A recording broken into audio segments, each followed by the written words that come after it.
Assalamualaikum warahmatullahi wabarakatuh. Perkenalkan, nama saya Muhammad Rafli Pramedia, absen 16 dari kelas 11 IPA 7. Pada video kali ini, saya akan melakukan percobaan tentang osmosis yang bertujuan untuk mengetahui pengaruh larutan garam terhadap ukuran, tekstur, dan warna pada lobak. Sebelumnya, apa sih itu osmosis? Osmosis adalah perpindahan molekul cair dari cairan yang hipotonis ke cairan yang hipertonis. Mari kita simak percobaannya. Alat dan bahan yang dibutuhkan adalah lobak, air, garam, pisau, telenan, 9 wadah, 6 sendok, tisu, penggaris, dan stopwatch. Langkah pertama adalah cuci lobak hingga bersih, kemudian potong lobak dengan ukuran 5x1x1 sebanyak 9 potong. Langkah selanjutnya adalah tuangkan air ke dalam 9 wadah dengan volume yang sama.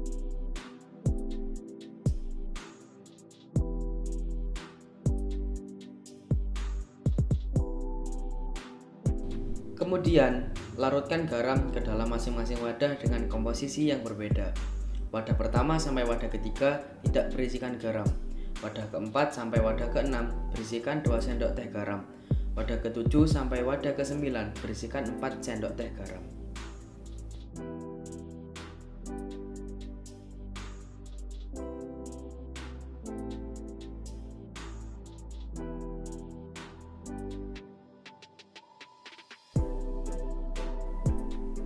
Setelah itu, aduk garam hingga benar-benar terlarut dalam air.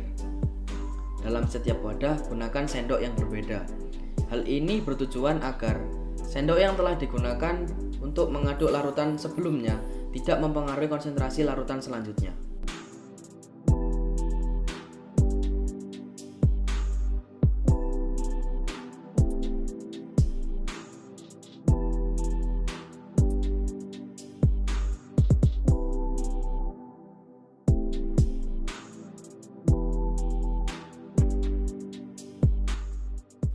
Seperti inilah tampak garam yang sudah terlarut dalam air di setiap wadah dengan komposisi yang berbeda-beda.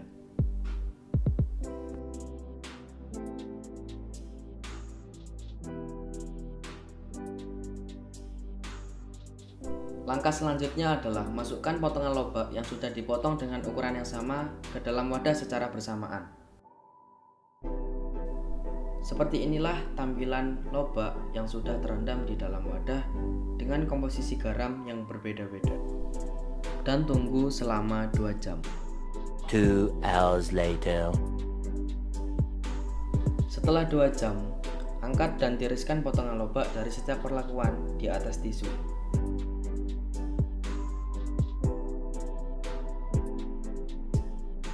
Setelah itu, periksa keadaan potongan lobak yang sudah direndam. Kemudian, ukur panjang dan amati tekstur serta warna pada lobak. Pada potongan lobak pertama, yang berada di dalam wadah yang tidak berisikan garam, memiliki ukuran, tekstur, dan warna yang tetap. Pada potongan lobak kedua, yang berada di dalam wadah yang berisikan 2 sendok teh garam, memiliki ukuran yang sedikit menyusut, tekstur yang sedikit mengkerut, dan warna yang sedikit pucat. Pada potongan lobak ketiga yang berada di dalam wadah yang berisikan 4 sendok teh garam, memiliki ukuran yang lebih menyusut, tekstur yang lebih mengkerut, dan warna yang lebih pucat.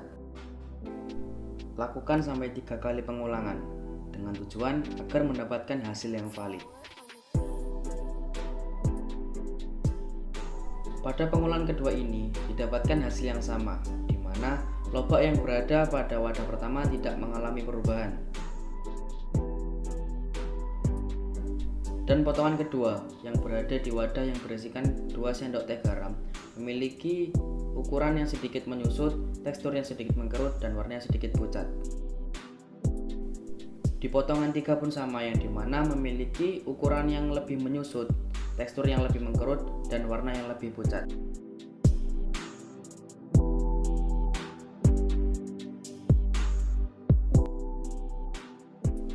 Di pengulangan ketiga ini didapatkan hasil yang tetap sama, yang dimana potongan lobak yang berada di wadah pertama tidak mengalami perubahan. Dan pada potongan kedua mengalami sedikit penyusutan, sedikit mengkerutan, dan sedikit pucat. Begitu pula pada potongan ketiga yang memiliki ukuran yang lebih menyusut, tekstur yang lebih mengkerut, dan warna yang lebih pucat. Jadi apabila kita sandingkan hasil dari pengulangan 1, 2, dan 3, maka akan menghasilkan hasil yang tetap. Apakah sudah valid bukan? Dari percobaan yang saya lakukan, terbukti bahwa lobak yang ada di dalam larutan yang konsentrasinya lebih pekat, maka kandungan air di dalam lobak akan keluar. Hal ini sesuai dengan prinsip osmosis, yang dimana zat pelarut akan mengalir dari hipotonis ke hipertonis. Jadi dapat disimpulkan bahwa semakin tinggi konsentrasi suatu larutan, maka akan semakin banyak pula air yang akan keluar dari lobak. Begitu pula sebaliknya. Mengapa hal ini terjadi? Sains bro. Sekian dari saya. Wassalamualaikum warahmatullahi wabarakatuh.